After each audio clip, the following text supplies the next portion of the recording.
If you think life is a movie where the hero always has a spare magazine and plot armor, get ready. In Hollywood, the credits are often written in blood right on the asphalt. Let's start with the man who was king of that reckless carnival, the name that still makes Vegas cops light cigarettes with shaking hands. Tupac Shakur. That name is a synonym for Black Hollywood in the 90s. Pac wasn't content to be just a rap icon. He was a frighteningly strong actor, too. Think of that feral voltage in Juice, or the raw, almost Shakespearean ache in Poetic Justice. But on September 7, 1996, Pac decided the script wasn't enough and stepped into a real-life brawl that became his final take. It started in Las Vegas at the MGM Grand, right after a Mike Tyson fight. In the hotel lobby, Pac and his death row entourage, led by the human wrecking ball Suge Knight, ran into Orlando Baby Lane, Anderson, a low-level Crips. People say it was over some piece of jewelry, a gold death row medallion Anderson allegedly snatched from one of Suge's guys at a mall a couple months earlier. In a world where the street code matters more than a studio contract, that kind of thing doesn't get forgiven. The hotel cameras caught it clean. Pac is the first one to swing on Anderson, and the whole lobby erupts into a savage, chaotic beatdown. Tupac didn't know it yet, but that right hook basically signed his death warrant. A couple hours later, changed into fresh clothes and riding shiny in a new BMW 750 IL, Pac and Suge rolled through Vegas toward a nightclub. At the intersection of Flamingo Road and Covell Lane, they stopped at a red light and even had time to flirt with girls in the car next to them when a white four-door Cadillac glided up beside their Beamer like a ghost. A gun barrel slid out of the rear window, a Glock. 14 shots ripped open the night. Pac took 4 bullets, 2 in the chest, 1 in the arm, 1 in the thigh. One of them tore through his right lung. Suge got lucky, only catching a few fragments. At the University Medical Center, Pac fought for 6 days.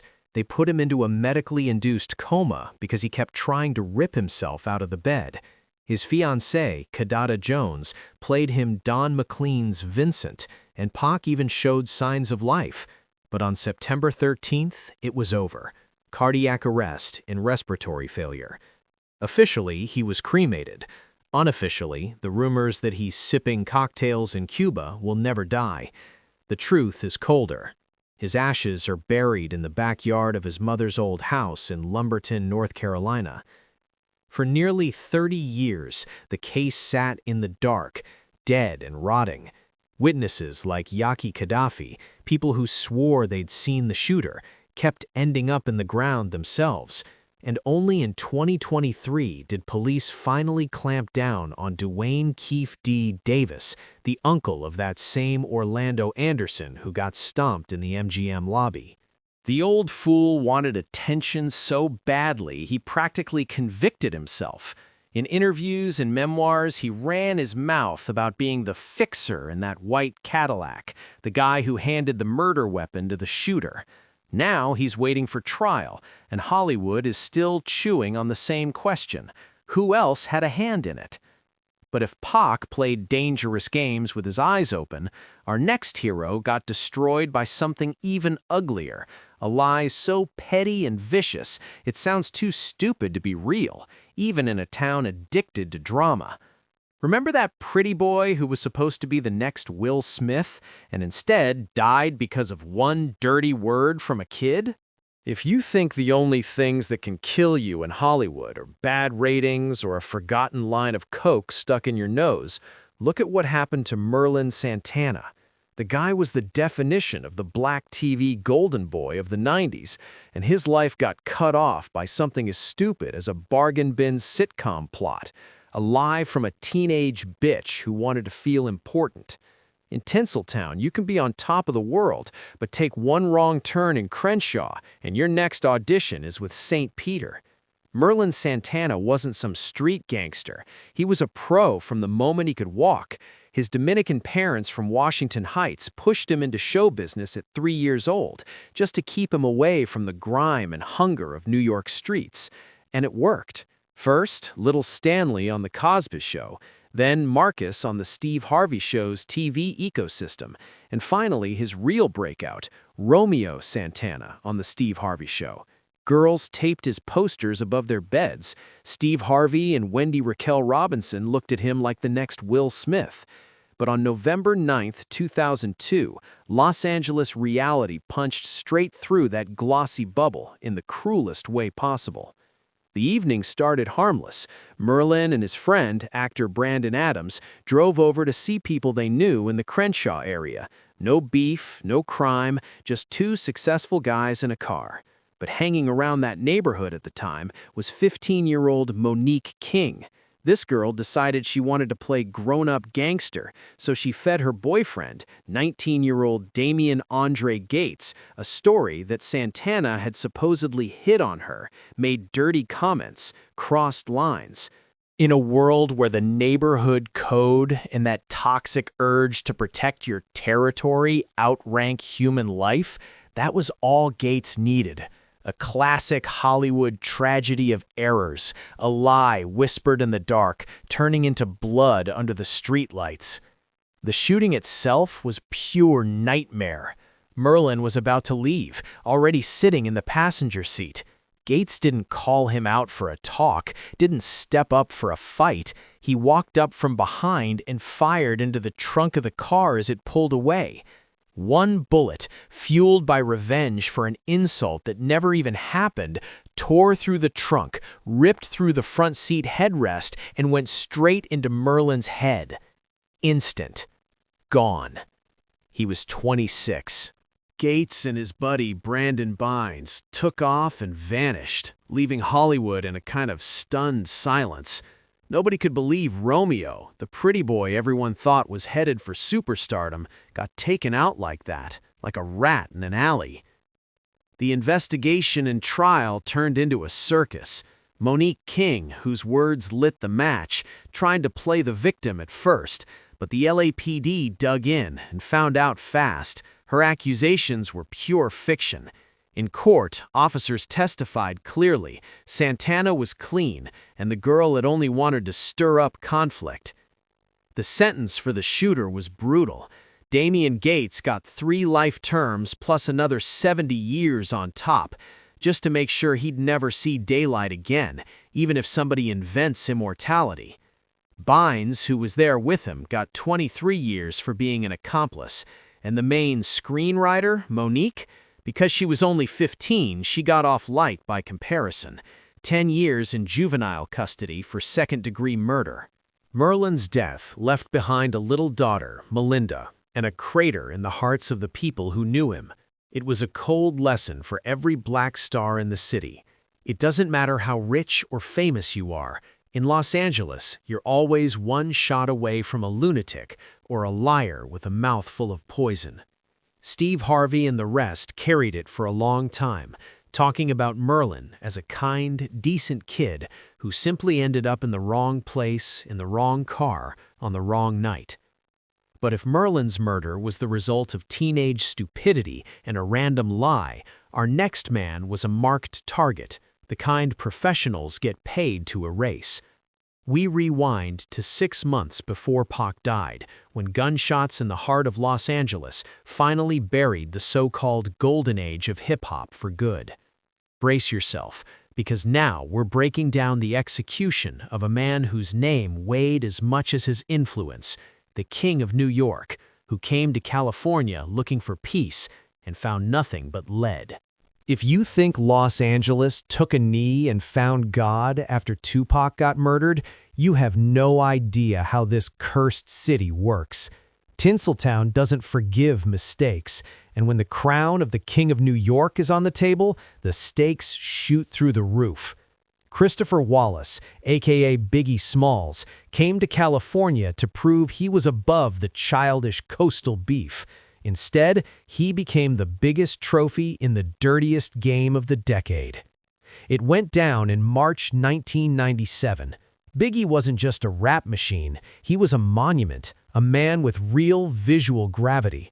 Look at the way he filled a frame, the way those blockbuster videos treated him like the center of the universe.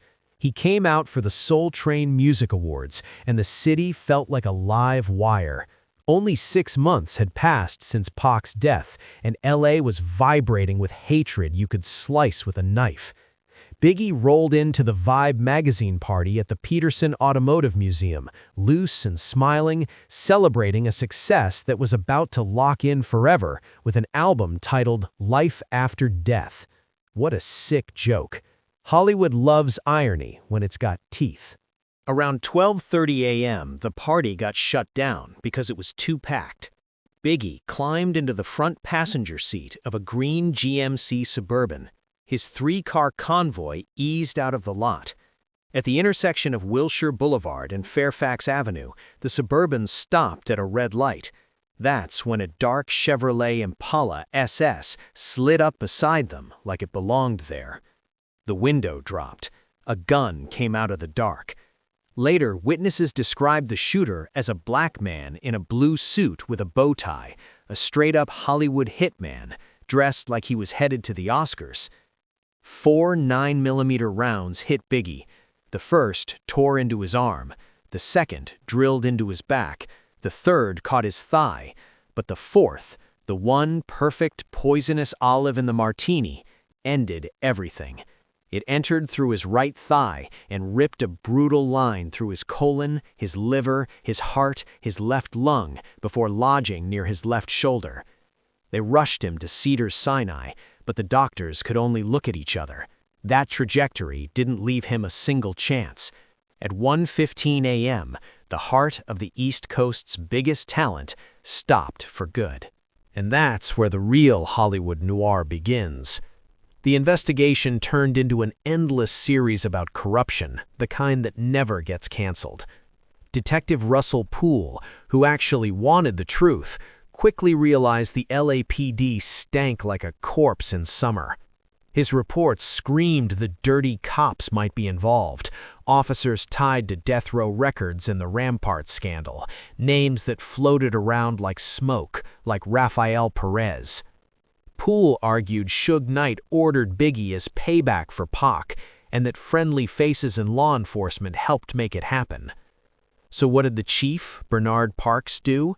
In 2005, he shut down the task force, saying there just wasn't enough evidence.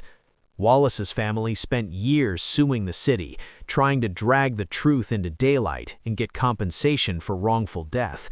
But in 2010, their case got buried for good in the courts. Biggie Smalls became the symbol of how Hollywood and the music industry can chew up a hero and not even gag. Officially, the case is still unsolved.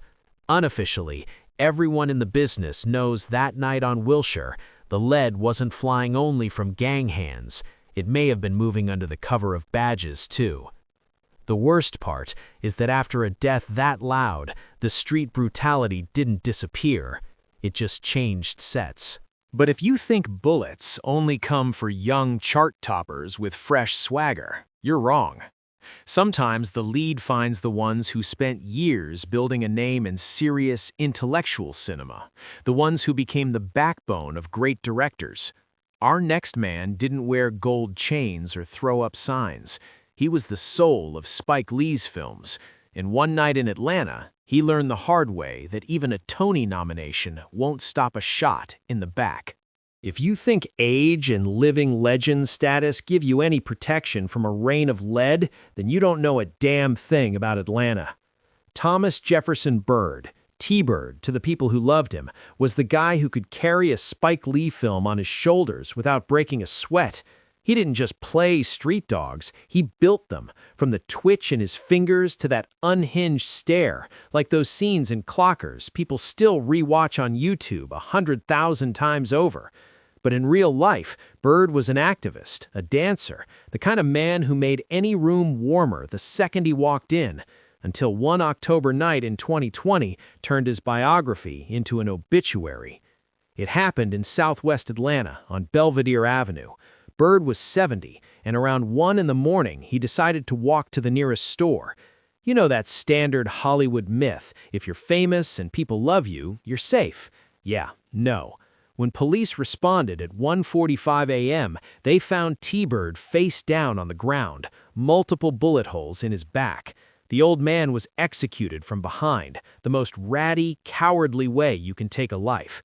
At first, the rumors spread fast that Byrd had gotten into it with somebody at the store. Words were exchanged, and they caught up to him near home.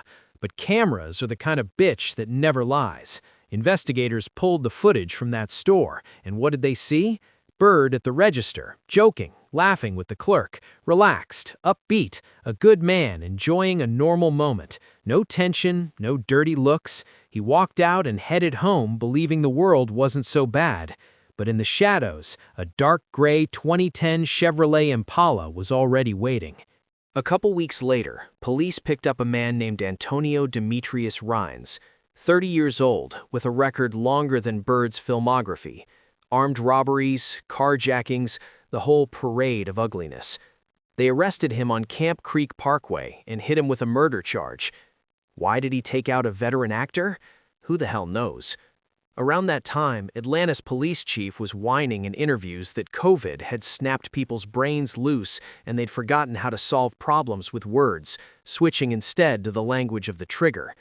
That's your conflict management right there. A 70-year-old Tony nominee takes bullets in the back because some animal wanted to feel powerful for 10 seconds. Spike Lee posted a full-throated tribute, calling Thomas his brother, his guy. It landed like a punch in the ribs for Black Hollywood's grown-ups, the artists, the educators, the people who tried to build instead of burn. Byrd wasn't a gangster. He was an actor who taught the craft, who choreographed for kids during Black History Month. He used to tell his children, "Stay in prayer, Black Lives Matter." The bitter joke is that his own life got taken by the kind of violence he spent his years fighting against. No respect for gray hair, just cold calculation, and an Impala slipping back into the dark. Byrd left behind 5 daughters, a son, and a pile of grandchildren, and a hollow space in Spike Lee's world that nobody can really fill. There was no grandeur to it, no heroic score swelling under the scene, just the dull crack of gunfire at 1 in the morning on an empty street. Hollywood lost a piece of its authenticity that night, and it proved the same ugly truth all over again. Lead doesn't care about your character, it only cares about its trajectory. But if Byrd's murder is a story about street chaos and random cruelty, our next man was taken by something more intimate and more terrifying. Get ready, because we're moving into a case where the gun was bought as a Christmas gift for protection, only to turn on the person who paid for it. We're talking about a man whose songs still play at every wedding, but whose last words were spoken in a pool of his own blood, betrayed by the closest person in his life. Want a story about Father of the Year? Then lean in, because what comes next is one of the most vicious, rotten cases of domestic violence in entertainment history. The Prince of Motown, a man whose voice could make angels cry, didn't end his life at the top of the charts. He ended it in a pool of blood on the floor of his own home, and the finger on the trigger belonged to the man who gave him life. April 1st, 1984. The whole world wanted to believe the news of Marvin Gaye's death was just a cruel April Fool's joke, but Hollywood loves an ironic ending, even when it reeks of death. Marvin, the sole legend behind Sexual Healing and What's Going On, was shot 1 day before his 45th birthday, and the shooter was his own father, Marvin Gaye Sr., a sanctimonious preacher who liked the bottle and, according to whispers that never quite went away, liked trying on women's clothes when nobody was watching. Let's be real, that relationship was a disaster from hell. Gaye Sr. hated his son's success, his money, and his closeness to his mother, Alberta. Marvin Jr. wasn't exactly stable either. By then, he was drowning, depression, debt, and mountains of cocaine cut with PCP, the kind of mix that turns paranoia into a lifestyle. He got so jumpy, he wore a bulletproof vest even on stage, but never thought to wear it at home. 6 months before the tragedy, he moved back in with his parents, hoping for peace. What he found instead was non-stop screaming and his father's cold, simmering hatred. And here's the part that makes you want to split open the wall with your forehead. The murder weapon was a Smith & Wesson .38 revolver. Want to know how his father got it? Marvin gave it to him as a Christmas present for protection from burglars. Fate is a nasty bitch like that. That day, around noon, the house lit up again. The trigger for the argument? Some pathetic insurance paperwork his mother had misplaced. His father started ripping into Alberta, and Marvin stepped in. In a burst of rage, he shoved the old man out of the room and kicked him a couple times on the way out. The kind of humiliation Gaye Sr.'s swollen ego couldn't survive. He went into his room, grabbed that Christmas gift, came back, and put a bullet straight into his son's chest. The first shot was catastrophic. The round tore through a lung, the heart, the liver, and the stomach. But that wasn't enough for him. He stepped closer and fired again at point-blank range. Marvin's brother Frankie, who lived in the guest house, ran in at the sound of the shots and held the dying legend in his arms. Marvin's last words, according to Frankie, were chilling. "I got what I wanted. I couldn't do it myself, so I made him do it." A classic suicide by proxy. A man who'd been collapsing for years finally found a way to end it without pulling the trigger himself. And Gaye Sr. didn't even do real time. His lawyers played a trump card, a benign brain tumor that supposedly impaired his judgment. Add the fact that Marvin Jr. was high and had started the physical fight, and the courts found their soft landing. The Holy Father pled to voluntary manslaughter and got 6 years of probation. Kill a legend and walk away with a slap on the wrist. That's Hollywood justice for you. Marvin Gaye's death slammed the door on an era of soul. But the Hollywood archives hold even murkier stories. Stars dying in cheap motels under circumstances so sketchy they still make conspiracy addicts foam at the mouth. Now we're going back to the 60s, to the man who taught Marvin everything and whose ending in a bargain room, naked and bleeding with a bullet in his chest, still refuses to stop haunting the story. If you think Sam Cooke was just another sweet, soft boy with an angel voice, you're not paying attention. That man was dangerous to the system. He didn't just sing, he owned his publishing, controlled his rights, ran business like he meant it, and in the early 60s, that kind of black independence made the white bosses in the industry sweat through their suits. And it didn't end with a standing ovation or a Hall of Fame speech. It ended in a stinking room at a cheap motel where the King of Soul met his final scene, naked as the day he was born, with 3 bullets in his chest. The night in question, December 11th, 1964, smells like a setup from a mile away. It happened at the Hacienda Motel on South Figueroa in Los Angeles. According to the official story the cops swallowed without choking, the motel manager, Bertha Franklin, shot Cooke with a .22 revolver when he supposedly tried to attack her. So let's unpack that attack. Sam showed up there with a woman named Elisa Boyer, who later claimed Cooke kidnapped her and dragged her into a room. She said she escaped while he was in the bathroom and ran out to get help. When Sam realized the girl was gone, he stormed into Franklin's office wearing nothing but a sports jacket and his shoes. Yes, literally nothing else. He demanded to know where Boyer was. Franklin claimed they grappled and she fired 3 times in self-defense. Then she allegedly beat him on top of that with some kind of club. The coroner's report backed the violence, 3 gunshots to the chest and blunt force trauma to the head. Now, turn your brain on for 2 seconds. In the crime scene photos, Boyer's clothes were lying in the room neatly arranged, folded like someone was packing for a trip. What kind of frantic escape is that? Her purse and her identification were there too, untouched. Right away, people started whispering that Boyer and Franklin were working together, a classic hustle. Lure a rich customer to a shady motel, rob him, and if things go sideways, blame it on him. And here's the detail that makes that theory hit harder. Sam had about $5,000 in cash on him, a fortune for that time, and it simply vanished. The cops didn't even bother digging into Franklin's background, and she had a record that included theft and prostitution. The investigation was wrapped in a ridiculous 48 hours. Justified homicide, case closed. That kind of lightning-fast justice, after the death of a global star, looks less like efficiency and more like a cover story. Cooke's family hired a private investigator who found holes all through the statements, but the system wasn't interested in being challenged. Hollywood has been whispering ever since. Some say it was a robbery that got cleaned up. Others swear it was bigger, white-collar players, maybe even the feds, taking out a man who was too loud about civil rights and too stubborn about keeping his money. Cooke's death was the first warning shot for black artists. The moment you start owning yourself in your wallet, a shadow grows behind you with a gun. The worst part is that even half a century later, the blueprint still works.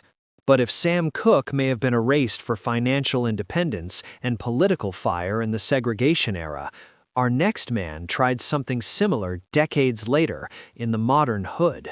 He wanted to heal his people, not just from poverty, but from the diseases that kept pharmaceutical giants fat and happy. And the price of that knowledge was obscene.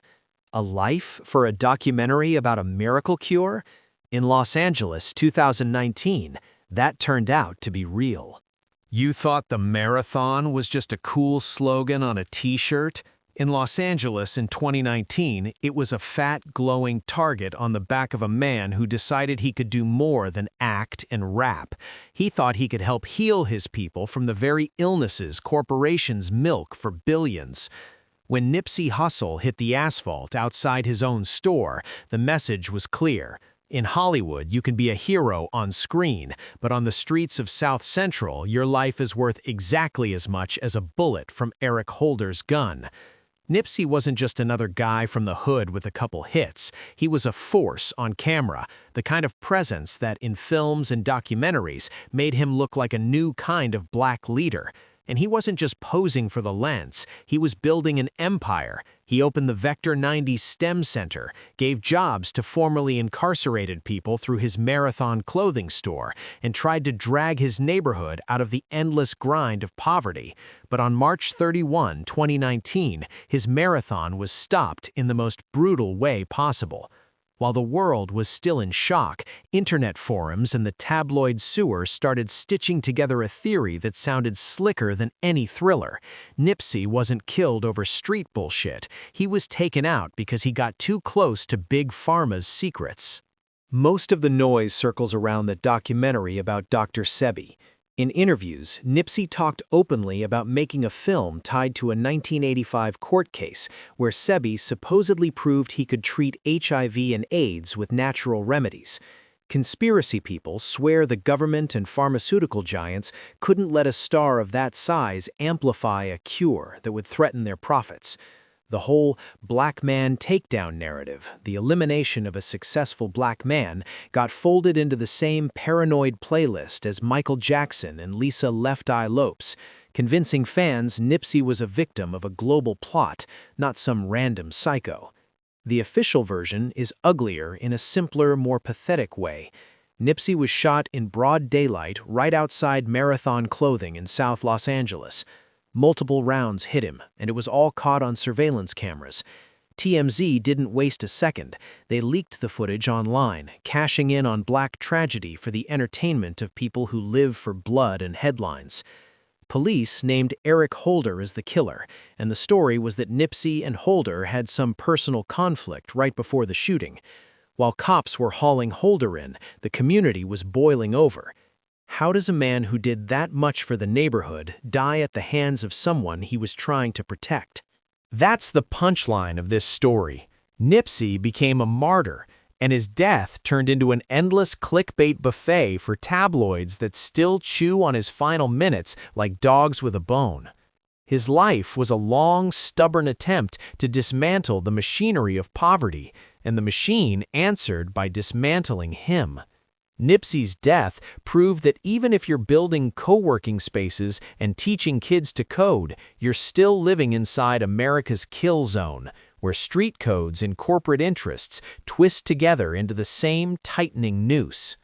But while some stars only become legends after they die, reduced to a face on merch, Hollywood also has survivors. People who looked death in the eyes, took their share of lead, and stayed alive to talk about it.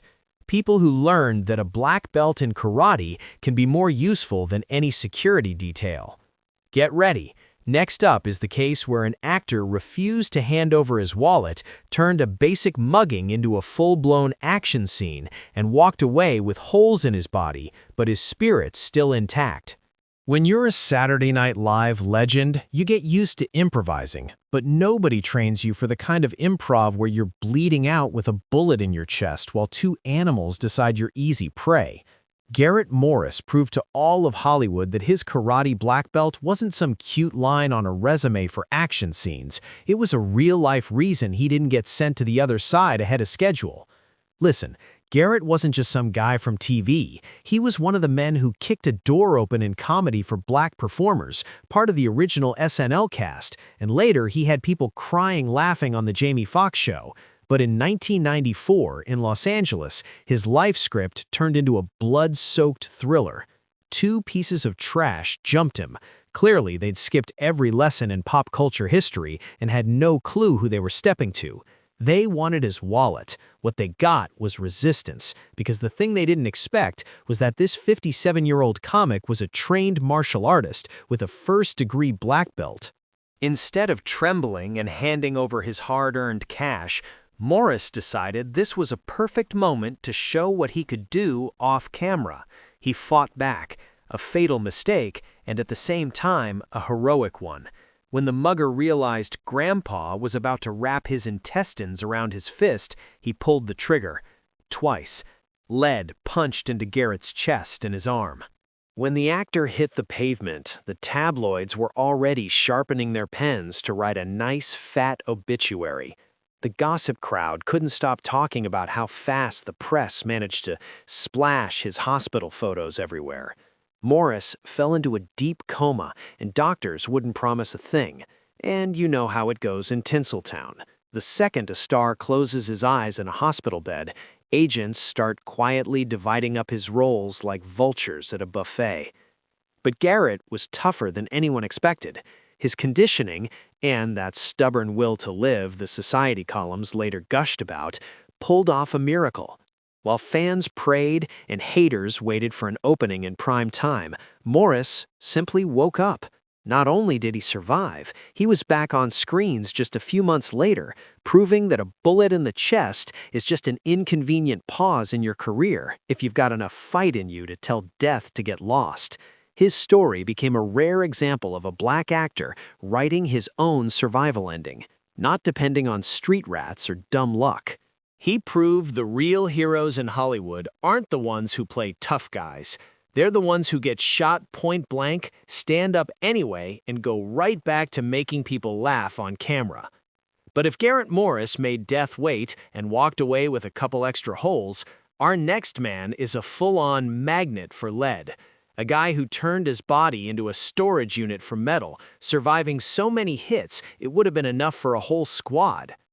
Want to meet the man who's been shot 13 times and is still walking this earth, teaching the next generation not to repeat his mistakes? You thought Curtis 50 Cent Jackson was the peak of human durability with his pathetic 9 bullets? Save that bedtime story for pop rap fans, because now we're talking about a man who turned his body into a literal scrapyard and still managed not only to walk, but to preach survival to everyone else. Anan Glover, a guy who didn't just play a hard bastard named Slim Charles on The Wire. He lived in a world HBO couldn't even fake. If there's anyone in Hollywood who knows the taste of lead for breakfast, lunch, and dinner, it's Glover. This man is a walking case closed for a coroner, because by the laws of biology, he should have been worm food by the late 90s. Anwan Glover has been shot 13 times. Let that number sink in. 13 goddamn holes, and that's not even counting the stab wounds. While other actors run to clinics for Botox, Anwan could open a ballistics museum using his own skin as the display case. He grew up in Washington and Baltimore, and for him, The Wire wasn't some lucky break. It was practically a documentary about his daily life, where systemic violence was as normal as brushing your teeth in the morning. The circumstances of his lead adventures are a whole long-running series stretched across decades. Most of the shots came when he was young, back when Baltimore and D.C. ran on jungle rules. But even after he became recognizable, he couldn't fully outrun that karma. In August 2014, when Anwan was already a known face, someone tracked him down in a nightclub in Washington. And it wasn't just a quick scuffle, he was brutally beaten and stabbed, ending up at George Washington University Hospital. Tabloids slobbered over the details, calling it another gang incident involving an actor, but for Glover, it was just another Tuesday in his insane world. The cruelest, most bitter irony is that the bullets that couldn't finish Anwan off took the people closest to him instead. In 2007, his brother, Anan Glover, was shot to death in Washington.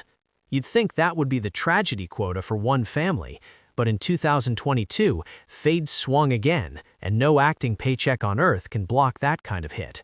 His son, Anan Glover, was killed in a shootout in Upper Marlboro. Picture that hell. A man who survived 13 bullets has to bury his own child, taken by the same metal. That's not a rough patch. That's a cursed script Anwan is forced to live out in real time. This story could have ended in the usual places: prison, drugs, or one last shootout that finally sticks. But Glover decided to use his so-called superpower, not dying, for something bigger. He became one of the loudest voices against violence in Washington. A man whose body is literally stitched together with scars now walks into schools and neighborhoods trying to explain to kids that there's no glory in 13 bullets. There's only pain in funerals that never end. He's a living monument to the fact you can exit the game even when the game has its hands locked around your throat. Anwan Glover is proof that in Tinseltown, behind every tough guy on screen, there's either a fake or someone with real holes in his back. He survived where legends like Biggie and Pac went down after a single burst. But don't get comfortable yet, because if Glover's story is a miracle of resurrection, our final hero will show you something even darker.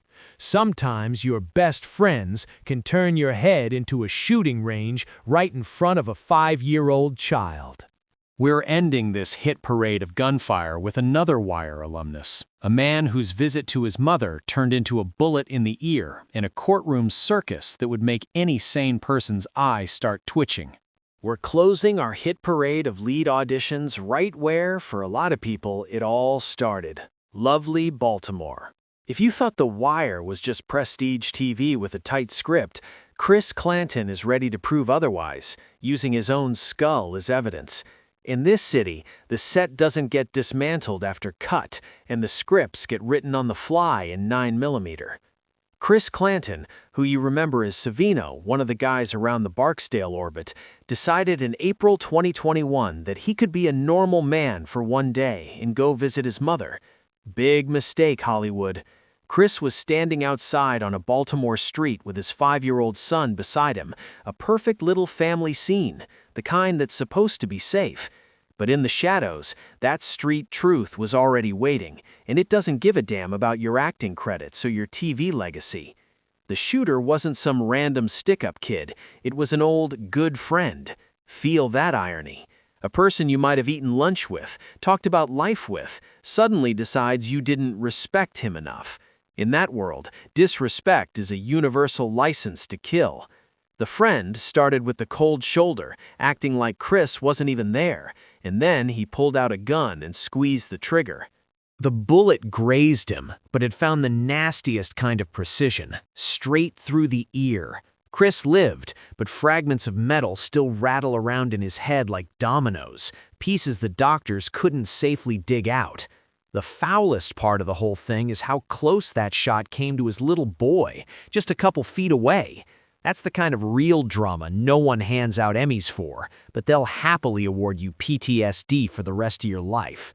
And if you think that's where the horror ends, welcome to the Baltimore courtroom, where the whole case turned into a circus. It was a show that could have been its own HBO season. Detectives who were supposed to be collecting evidence behaved like fangirls at a concert. They were genuinely starstruck that the guy in front of them was that dude from TV. Add confusion in medical records, witness statements changing faster than California weather, and you've got the perfect recipe for justice served tabloid style. The result?